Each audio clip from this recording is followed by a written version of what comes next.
رمضان الذي أنزل فيه القرآن هدى للناس وبينات من الهدى والفرقان فمن شهد منكم الشهر فليصمه وما كان مريضا أو على سفر فعدة من أيام أخر صدق الله العظيم. وقال النبي صلى الله عليه وسلم من صام رمضان إيمانا واحتسابا غفر له ما تقدم من ذنبه. وقال عليه الصلاة والسلام عليك بالصوم فإنه لا عدل له او كما قال عليه الصلاة والسلام. محترم بزرگوں، نوجوان دوستوں اور عزیز ساتھیوں، گزشتہ 2 جمعوں سے استقبال رمضان کے تعلق سے باتیں عرض کی جا رہی تھی کہ جب رمضان آئے گا تو ہمیں کیا کرنا ہے اور اس کی تیاری پہلے سے ہمیں کس طرح کرنی ہے. آج رمضان کا پہلا جمعہ ہے اور رمضان المبارک شروع ہو چکا ہے. یہ مہینہ جب شروع ہوتا ہے تو صرف زمین پر ہی بسنے والے لوگ خوشی نہیں مناتے، بلکہ آسمان پر بھی خوشی کا ایک سما ہوتا ہے اور آسمان میں بھی اہتمام کیا جاتا ہے، خوشی کا اظہار کیا جاتا ہے. چنانچہ آپ نے احادیث پڑھی اور سنی ہوگی کہ اللہ کے نبی صلی اللہ علیہ وسلم نے فرمایا کہ جب رمضان کا مہینہ شروع ہوتا ہے تو جنت کو آراستہ کیا جاتا ہے، سجایا جاتا ہے. فرشتے جنت کے مکینوں سے خوشی کا تبادلہ کرتے ہیں، آپس میں ایک دوسرے کو مبارکباد دیتے ہیں جب رمضان المبارک کا مہینہ شروع ہوتا ہے. تو صرف ہمارے ماحول میں ہی خوشگوار تبدیلی واقع نہیں ہوئی ہے رمضان کے آنے سے، بلکہ رمضان المبارک کی آمد سے آسمانوں پر بھی خوشی کا ماحول ہے. تو اس قدر عظیم الشان مہینہ نہایت ہی سعادتوں کے ساتھ، رحمتوں کے ساتھ، برکتوں کے ساتھ سایہ فگن ہے. جنت کے دروازے کھل چکے ہیں، جہنم کے دروازے بند ہو چکے ہیں، شیاطین قید کیے جا چکے ہیں اور آواز لگائی جا رہی ہے صبح و شام، یا طالب الخیر اقبل، اے بھلائیوں کا طلبگار آگے بڑھو، ویا صاحب الشر ادبر، اور اے برائیوں کی طرف جانے والے اب ٹھہر جاؤ. روزانہ رمضان المبارک کے مہینے میں فرشتے اللہ تبارک و تعالی کی طرف سے آواز لگاتے ہیں، یا صاحب الخیر، یا طالب الخیر اقبل ویا صاحب الشر ادبر، اے خیر اور بھلائی کے طلبگار آگے بڑھو، اور اے برائی والو اب ٹھہر جاؤ، اب گناہوں سے رک جاؤ، اب تو رمضان آ گیا ہے، اب تو اپنے آپ کو سنبھالو. یہ روزانہ آواز لگائی جاتی ہے رمضان المبارک کے مہینے میں. تو بڑے خوش قسمت ہے وہ لوگ جو رمضان المبارک کی قدر کرتے ہیں، روزہ رکھتے ہیں، تراویح کا اہتمام کرتے ہیں اور دیگر عبادتوں کو انجام دیتے ہیں. اور بڑے ہی بدقسمت ہے وہ لوگ جو رمضان المبارک کا مہینہ آنے کے بعد بھی غفلت و کوتاہی اور سستی میں پڑے رہتے ہیں. رمضان آ گیا اور ذرہ برابر بھی تبدیلی نہیں آئی تو یہ بدقسمتی کی بات ہے. حدیث منبر ہم سنتے ہیں، اللہ کے نبی صلی اللہ علیہ وسلم کی حدیث کو حضرت کعب بن عجرہ رضی اللہ تعالیٰ عنہ روایت کرتے ہیں. وہ کہتے ہیں کہ نبی اکرم صلی اللہ علیہ وسلم نے ایک مرتبہ ہم سے کہا احضروا المنبر، ممبر کے قریب آ جاؤ. ہم سب ممبر کے قریب آ گئے تو نبی اکرم صلی اللہ علیہ وسلم نے خطبہ دیا. فرماتے ہیں کہ فلما ارتقى درجة قال آمین، فلما ارتقى الدرجة الثانية قال آمین، فلما ارتقى الدرجة الثالثة قال آمین. آپ ممبر کے اوپر جب چڑھنے لگے تو پہلی سیڑھی پر آپ نے قدم رکھا تو فرمایا آمین، دوسری سیڑھی پر قدم رکھا تو پھر فرمایا آمین، تیسری سیڑھی پر قدم رکھا تو پھر فرمایا آمین. حضرت کعب بن عجرہ کہتے ہیں کہ ہم نے پوچھا، اے اللہ کے نبی صلی اللہ علیہ وسلم جب آپ اتر گئے اس کے بعد کہ آپ نے آج ایسا عمل کیا جو اس سے پہلے آپ نے کبھی نہیں کیا۔ تو فرمایا حضور اکرم صلی اللہ علیہ وسلم نے کہ جب میں پہلے زینے پر پہلی سیڑھی پر قدم رکھا تو جبرائیل آئے اور انہوں نے ایک دعا کی یا بد دعا کی کہ بد دعا کی کہ ہلاک ہو جائے وہ شخص جو رمضان المبارک کا مہینہ پائے اور پھر بھی اس کی مغفرت نہ ہو۔ میں نے کہا آمین۔ دوسرے درجے پر دوسری زینے پر قدم رکھا میں نے تو جبرائیل نے کہا کہ ہلاک ہو جائے وہ شخص کہ میرا مبارک نام آئے اور وہ درود مجھ پر نہ بھیجے۔ میں نے کہا آمین۔ تیسرے زینے پر جب میں نے قدم رکھا تو جبرائیل نے کہا کہ ہلاک ہو جائے وہ شخص جس کے والدین یا دونوں میں سے کوئی ایک زندہ ہو اور وہ اس کی خدمت کر کے اپنے آپ کو جنت کا مستحق نہ بنائے۔ میں نے کہا آمین۔ حدیث طویل ہے، تفصیل بھی کافی طویل ہے۔ بات بزرگوں صرف اتنی عرض کرنی ہے کہ نبی اکرم صلی اللہ علیہ وسلم حضرت جبرائیل علیہ السلام کی بد دعا پر اس شخص کے لیے آمین کہی ہے جو رمضان کا مبارک مہینہ پائے اور پھر رمضان کی قدر نہ کرے، روزہ نہ رکھے، تراویح ادا نہ کرے، دیگر عبادتوں میں دلچسپی نہ لے، تو فرمایا کہ وہ آدمی ہلاک و برباد ہو جائے۔ جبرائیل امین کی بد دعا ہے اور اس پر آپ صلی اللہ علیہ وسلم نے آمین کہی۔ اللہ تبارک و تعالی ہم سب کو اس رمضان المبارک کو خوب اچھے طریقے پر وصول کرنے کی توفیق نصیب فرمائے۔ ہم سب دعا کریں، دل میں ارادہ کریں۔ باتیں کافی آ چکی ہیں اور بہت کچھ ہم پڑھتے بھی ہیں، سنتے بھی ہیں۔ آج کل موبائلوں کے ذریعے سے بہت بہترین مقرروں کی تقریریں ہم سنتے ہیں، لیکن عمل کرنے کی جب باری آتی ہے تو ہم پیچھے ہوتے ہیں۔ اللہ کے نبی صلی اللہ علیہ وسلم نے رمضان المبارک کے تعلق سے یہ بات بھی بیان فرمائی کہ رمضان المبارک کا مہینہ ایسا مہینہ ہے کہ اس میں جب روزے دار روزہ رکھتا ہے تو روزے دار کے لیے اللہ تبارک و تعالی نے جنت میں ایک خاص دروازہ بنا رکھا ہے، اس سے روزے دار ہی داخل ہوں گے، روزے دار کے علاوہ کوئی داخل نہیں ہو سکے گا۔ فرمایا کہ فی الجنت 8 ابواب، جنت میں 8 دروازے ہیں۔ کیسے دروازے ہوں گے اس کی تفصیل ہم سمجھ ہی نہیں سکتے۔ فرمایا وَإِنَّ فِي الْجَنَّةِ بَابٌ يُقَالُ لَهُ رَيَّانٌ، جنت میں ایک دروازہ ہے جس کا نام ریان ہے۔ يَدْخُلُ مِنْهُ الصَّائِمُونَ، اس سے صرف روزے دار ہی داخل ہوں گے۔ لَا يَدْخُلُ مِنْهُ أَحَدٌ، اس میں سے کوئی اور داخل ہو ہی نہیں سکے گا۔ آواز لگائی جائے گی أَيْنَ الصَّائِمُونَ، قیامت کے دن میدان محشر میں اللہ تبارک و تعالیٰ کی طرف سے یہ آواز لگائی جائے گی أَيْنَ الصَّائِمُونَ، روزے دار کہاں ہیں؟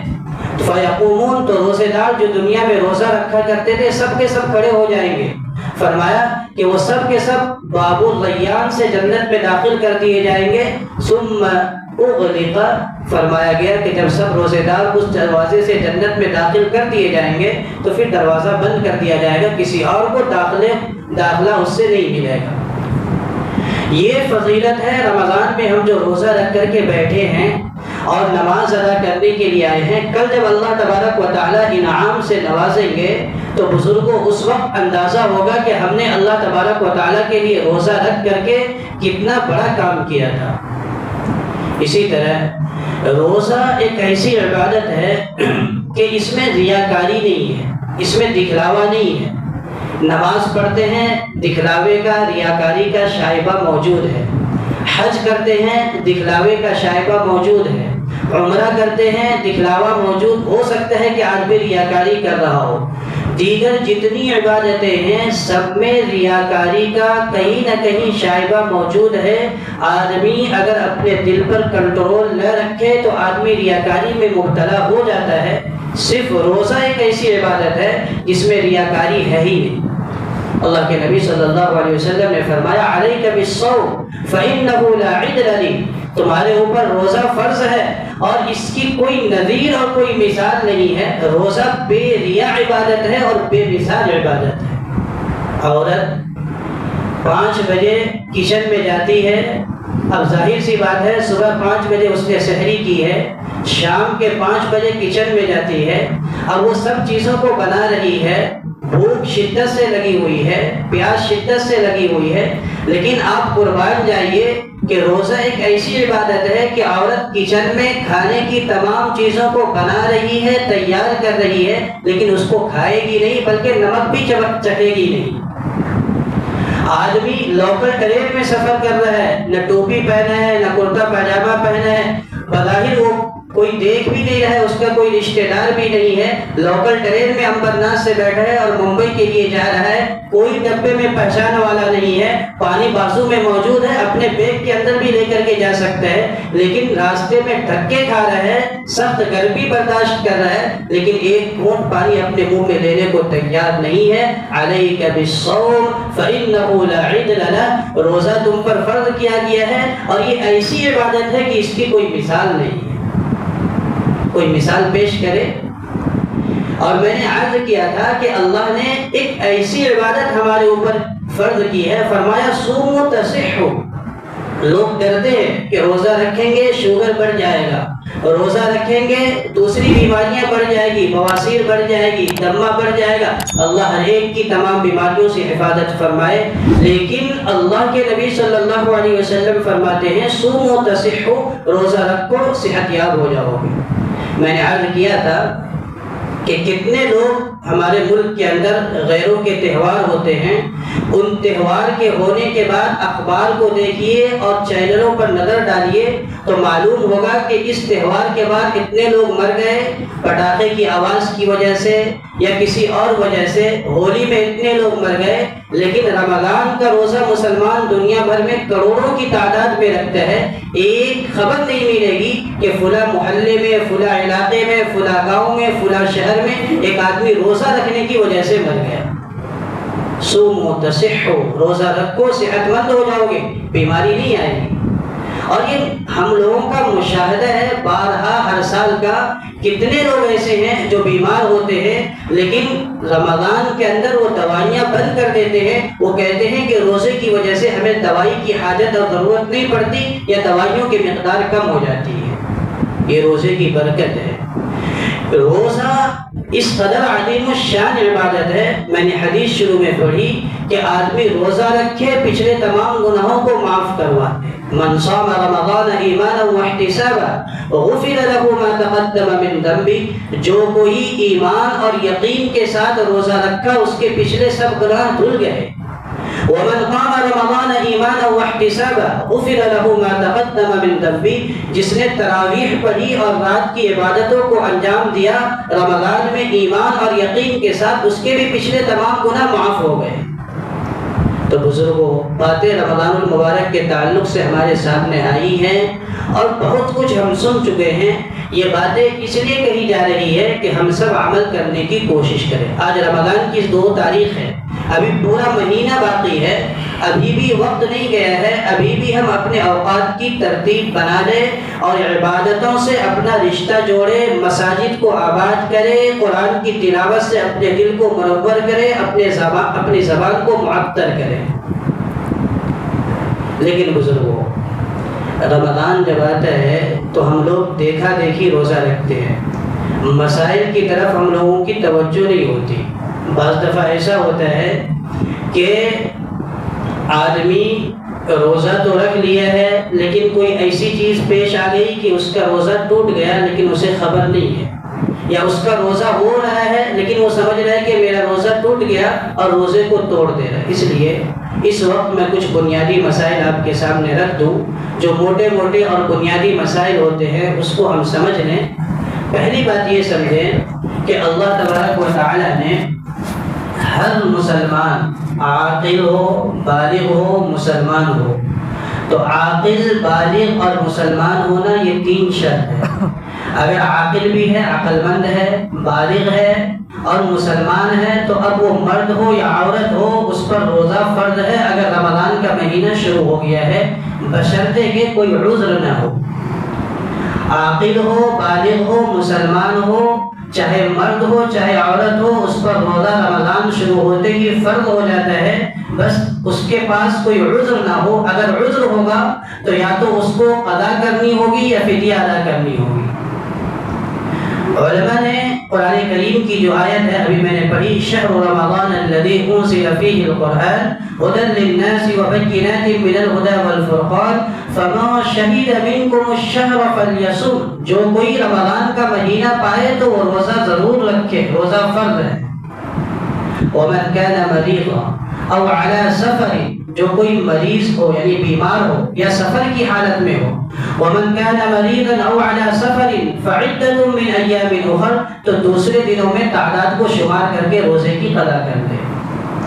وہ اعذار کیا ہیں، وہ بیماریاں کیا ہیں جن کی وجہ سے رمضان کے مہینے میں بھی روزہ نہ رکھنے کی اجازت شریعت دیتی ہے؟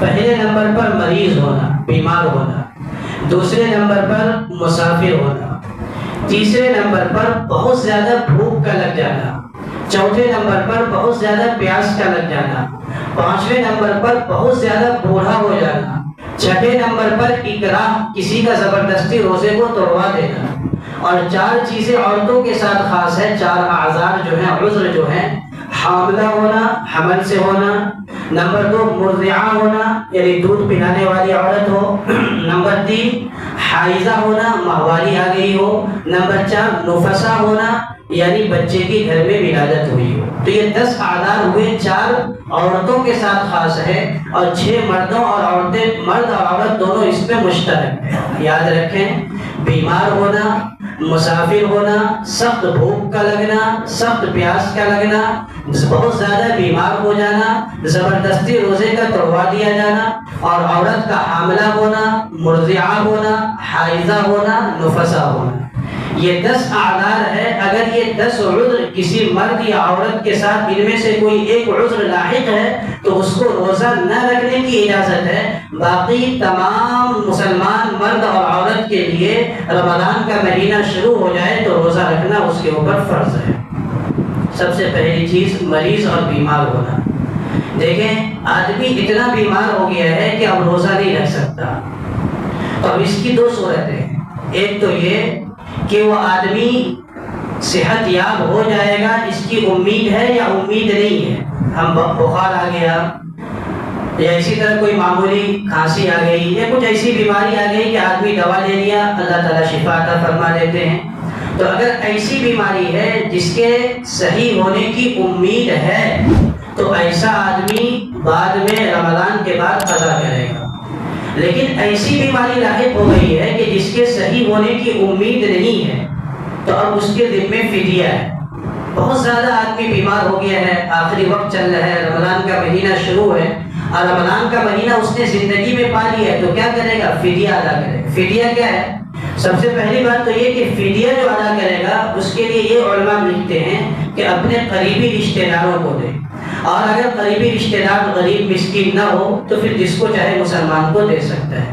بہرحال فدیہ یہ ہے کہ آدمی ایک روزے کے بدلے میں صدقہ فطر کی مقدار یعنی 2.25 کلو گیہوں یا اس کی قیمت، یا پھر ایک مسکین کو دونوں وقت کھانا کھلائے، یہ فدیہ ہے۔ ایک آدمی بہت زیادہ بیمار ہے، صحت یاب ہونے کی امید نہیں ہے، بستر پکڑ چکے ہیں وہ، تو اب اس کے لیے فدیہ دینا ہوگا۔ تو فدیہ کیا ہے؟ 2.25 کلو گیہوں یا پھر اس کی قیمت، یا پھر دونوں وقت کا کھانا ایک مسکین کو ایک روزے کے بدلے میں کھلانا۔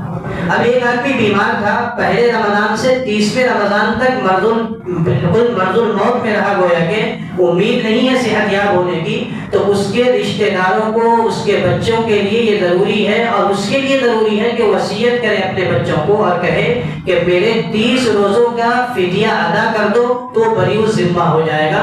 30 روزے کا فدیہ، 30 صدقہ فطر، یا پھر ایک روزے کے بدلے میں 2.25 کلو گیہوں، تو 30 جگہ 2.25 کلو گیہوں، یا 30 مسکینوں کو روزانہ دونوں وقت کھانا کھلا دیں گے جب بھی فدیہ ادا ہو جائے۔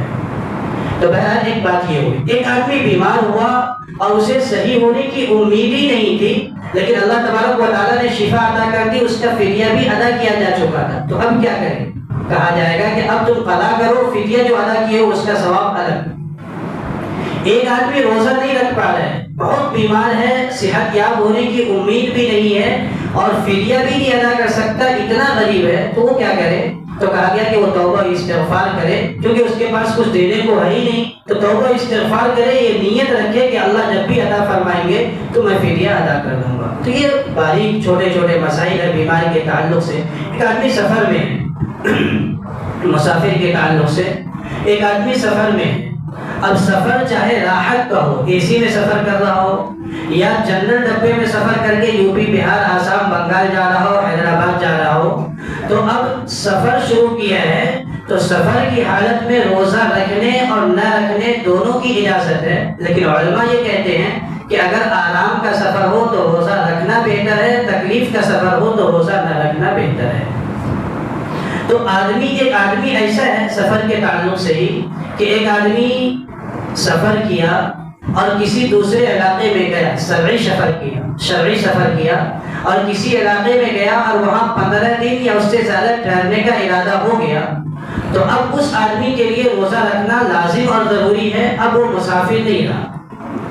اسی طرح ایک آدمی سفر شروع کرنے کا اس کا ارادہ ہے دوپہر میں کہ 12 بجے 1 بجے سفر کروں گا، تو اس کے لیے جائز نہیں ہے کہ وہ ابھی سے روزہ نہ رکھے، اس کے لیے روزہ رکھنا ضروری ہے۔ ہاں اگر صبح ہی سفر کرنا ہے تو روزہ نہ رکھے، لیکن دوپہر ہو جانے کے بعد سفر کرنے کا ارادہ ہے اور وہ کہہ رہے ہیں کہ میں مسافر ہونے والا ہوں اس لیے روزہ نہیں رکھوں گا، تو اس کو اس بات کی اجازت نہیں دی جائے گی، اس کے لیے روزہ رکھنا ضروری ہے۔ تو یہ سفر کے تعلق سے کچھ مسائل ہوئے۔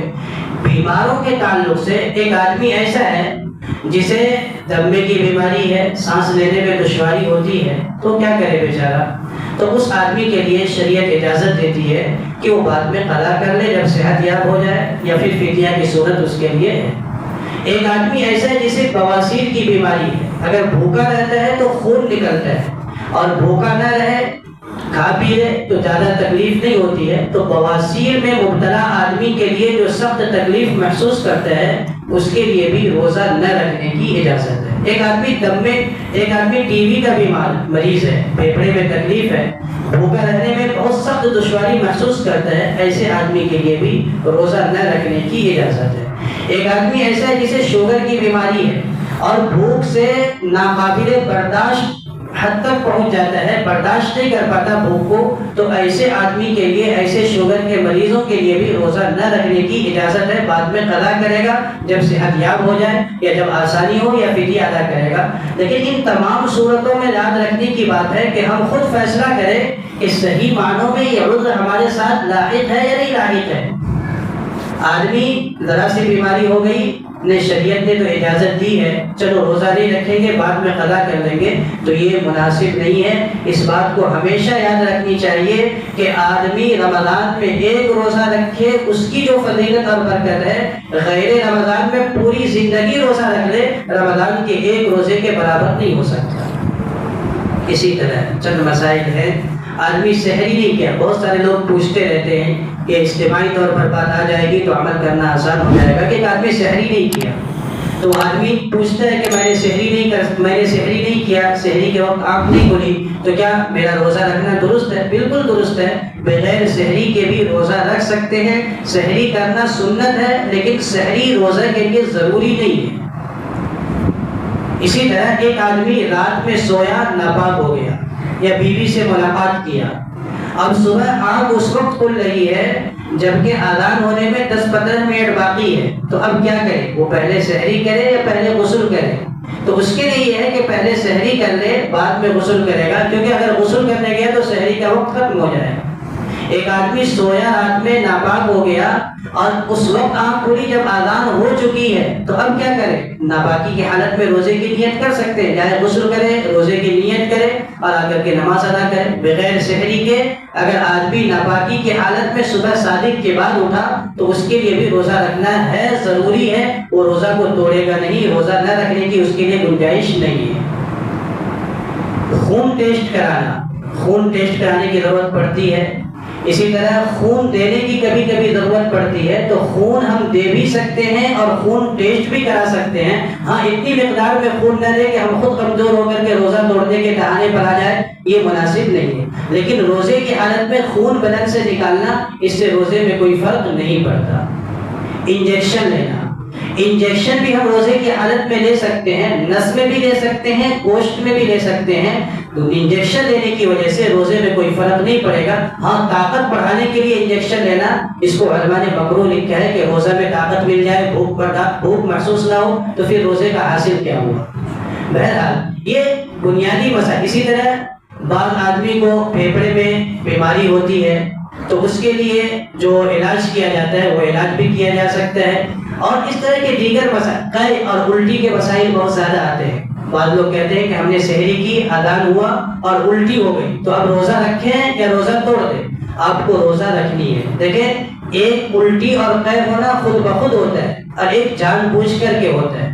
اگر الٹی اور قے خود بخود کتنی بھی ہو جائے اس سے روزے میں کوئی فرق نہیں پڑے گا.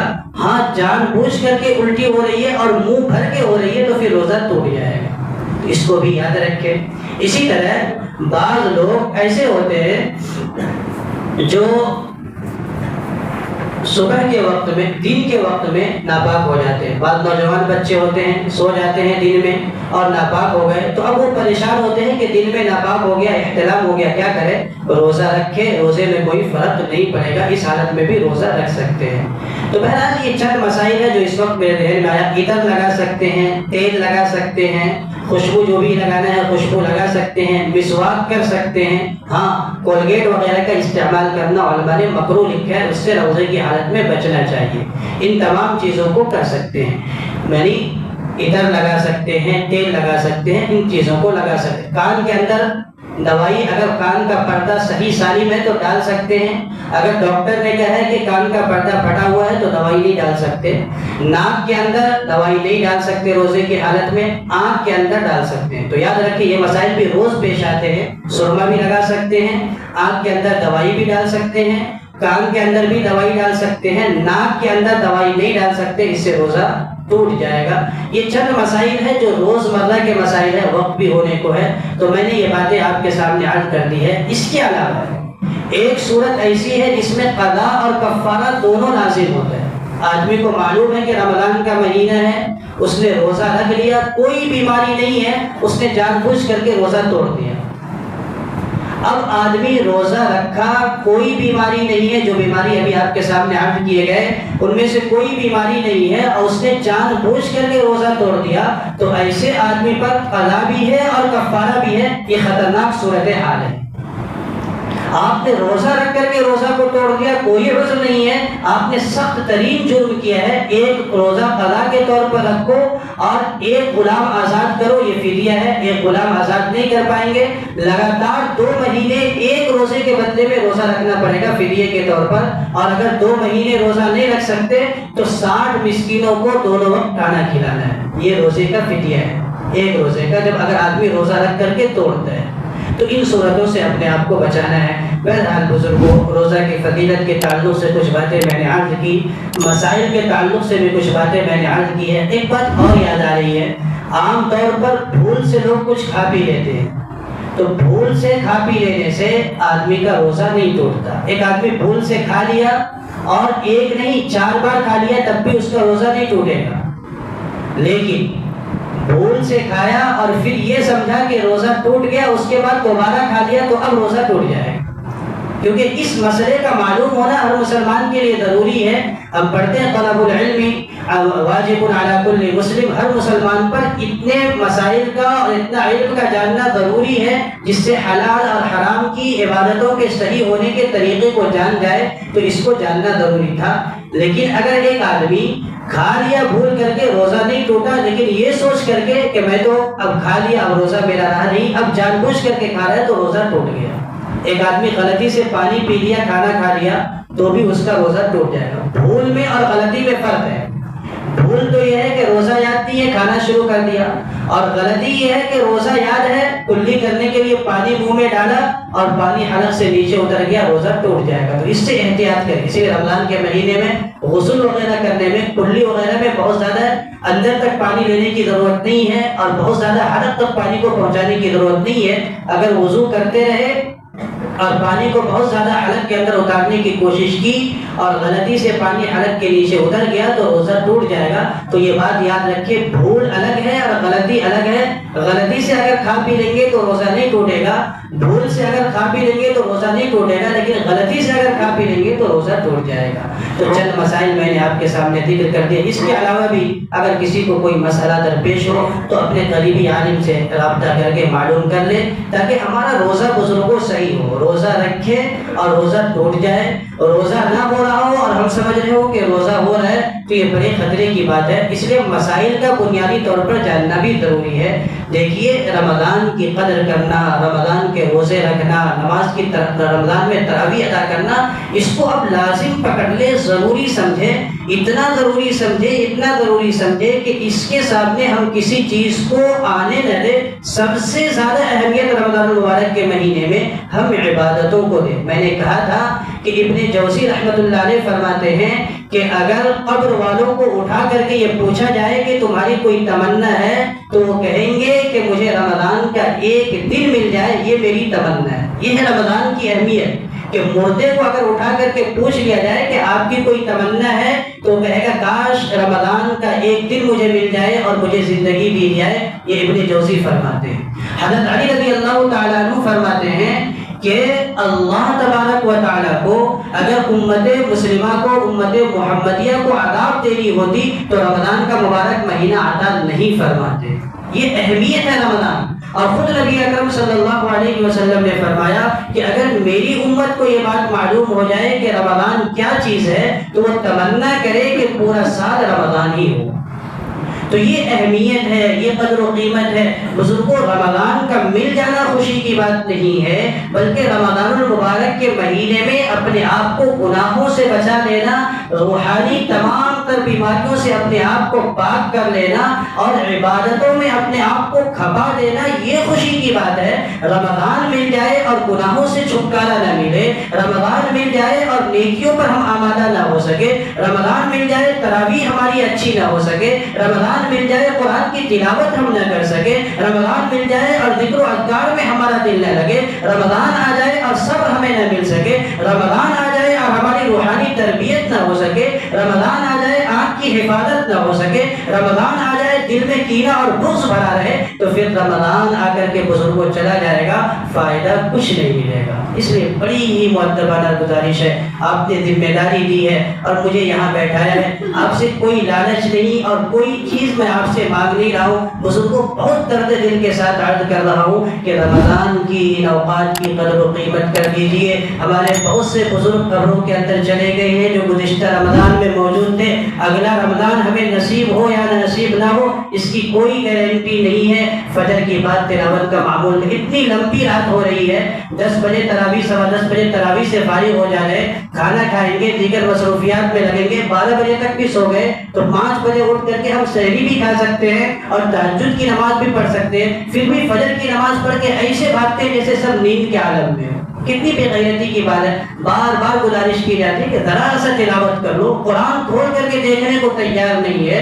عصر کے بعد بھاگتے چلے جا رہے، ظہر کے بعد بھاگ کر کے چلے جا رہے. اللہ کے بندو، وقت ہے، غنیمت ہے. ان اوقات کی اگر آج قدر نہیں کریں گے تو مرنے کے بعد بہت افسوس ہوگا. اللہ تبارک و تعالی مجھے بھی اور تمام عالم اسلام کے مسلمانوں کو، مردوں کو، عورتوں کو رمضان کی ایک ایک لمحے کی قدر کی توفیق نصیب فرمائے. آمین. وآخر دعوانا الحمد للہ رب العالمین.